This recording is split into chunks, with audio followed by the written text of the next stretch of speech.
Lawmakers are considering a major overhaul of the way the state funds public education. It's a plan drafted by State Senator Andy Menard.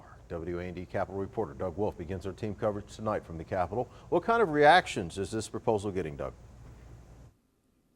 Sean, Chicago takes a huge cut of the school funding pie, so lawmakers are now trying to find a fair way to give a bigger slice of that pie to downstate schools. Under Senator Menard's bill, Decatur schools would get an extra $2.7 million a year in state funding, while State Representative Bill Mitchell argues the Clinton School District would actually lose $2 million, while Monticello schools would lose about $700,000. It's extremely important in my area because you have some school districts, DeLand Weldon, one of them, that have high property taxes. So it affects homeowners, farmers, everything else. So, and this bill doesn't have any property tax relief, not one penny. And I would encourage any lawmaker, whether it's Representative Mitchell or anyone who's been around for quite a long time, to put some viable solutions on the table. We could spend a lot of time pointing fingers of blame at people. We can blame Chicago, we can blame downstate, we can blame an opposite party all we want, but that's not going to fix the problem.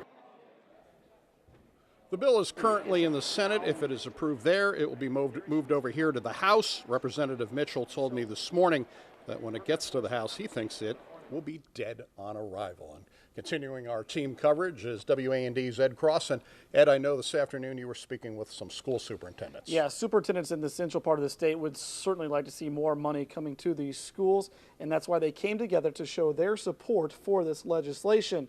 Now, many of the districts here have been making multi-million-dollar cuts to their budgets for the past 5 years. And many of the superintendents from those districts say that while continued cuts could be possible, the academic process will be affected even more if those cuts happen. That's something that these superintendents don't want to see happen, especially for the children in their schools.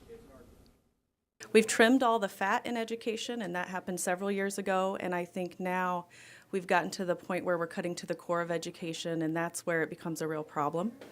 And you will keep seeing education impacted if this isn't addressed through this bill or another measure. How about if a primary? Now, while a majority of downstate schools could see increases of new revenue in the millions, Chicago public schools could stand to lose a little over $28 million.